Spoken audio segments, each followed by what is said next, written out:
അങ്ങനെ അർജുന്റെ ബർത്ത്ഡേ ഒക്കെ ആഘോഷിച്ച് ഞങ്ങൾ അവിടെ തന്നെ കിടന്നു. രാവിലെ എണീറ്റ് നോക്കിയപ്പോ ഒരുത്ത സാരി ഒക്കെ എടുത്ത് തലയെ ചുറ്റി വെച്ചു. അവന്റെ നിതമ്പത്തിന് ഒരു ചവിട്ടും കൊടുത്ത് ഇൻട്രോ അങ്ങ് എടുക്കാന്ന് വിചാരിച്ചു.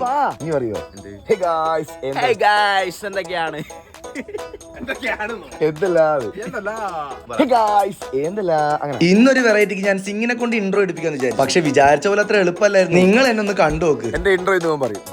Hello guys. എനർജി പറ. എന്തൊക്കെയാണ്? നോക്കണ്ട, ഇവൻ പണ്ടേ അങ്ങനെ. സിംഗിന്റെ കളി കണ്ടിട്ടാണ് അർജുന് ചിരി അടക്കാൻ വയ്യ. ഇവനെ കൊണ്ട് ഇൻട്രോ എടുപ്പിക്കാന്ന് വിചാരിച്ചാൽ നടക്കണ പരിപാടി അല്ലട്ടാ. ഇവൻ എന്താ കാണിക്കണം എന്ന് ഇവന് പോലും അറിയില്ല. എന്തല്ല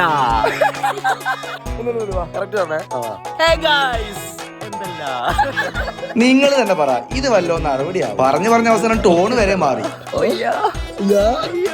അങ്ങനെ അവനെ കൊണ്ട് ഇൻട്രോ എടുപ്പിക്കാനുള്ള യുദ്ധം എല്ലാം കഴിഞ്ഞു. അതിന്റെ ക്ഷീണം മാറ്റാൻ ഞങ്ങൾ നേരെ അർജുന്റെ വീട്ടിൽ പോയി. വേറെ ഒന്നല്ല, ഇൻട്രോ എടുക്കേണ്ട തിരക്കിൽ ചായ കുടിക്കാൻ മറന്നുപോയി. പിന്നെ അർജുന്റെ വീട്ടിൽ പോയി എന്ന് പറഞ്ഞില്ലേ, ഈ കാണുന്ന വീട് പുതിയ വീടും മുന്നേ കണ്ടത് പഴയ വീടുമാണ് കേട്ടോ. ഇനിയിപ്പോ കുഞ്ചപ്പന്റെ, അതായത് അർജുന്റെ ഏട്ടന്റെ കല്യാണം കഴിയും വരെ ഞങ്ങൾ എല്ലാവരും ഇവിടെ തന്നെയായിരിക്കും. വേറെ ഒന്നല്ല, സഹായിക്കാമെന്ന വ്യാജേന 4 നേരം മുടങ്ങാണ്ട് ഭക്ഷണം കിട്ടുമല്ലോ. കൂട്ടുകാരന്റെ വീട്ടിൽ എന്തെങ്കിലും പരിപാടി നടക്കുമ്പോ ഏറെക്കുറെ എല്ലാവരും ഇങ്ങനെ തന്നെ ആയിരിക്കും. അവിടുന്ന് രാവിലത്തെ ചായ എല്ലാം കുടിച്ച് കുളിയും കഴിഞ്ഞ് ഞാനും കിരണും കൂടെ നേരെ മീൻ വാങ്ങിക്കാൻ വേണ്ടി. ഇനി ഇതും വാങ്ങി നേരെ അർജുന്റെ വീട്ടിൽ കൊണ്ടു കൊടുത്താലും രാവിലത്തെ ചായ കുടിച്ചുള്ള പണി അങ്ങനെ നല്ലട്ടാ. വെറുതെ പറഞ്ഞു. ലാസ്റ്റ് മീനും വാങ്ങി ഞാനും കിരണും കൂടെ നേരെ അർജുന്റെ വീട്ടിൽ. ഇനി വീട്ടിലെത്തിട്ട് കാണട്ടാ. അപ്പൊ സൈനിങ് ആവും.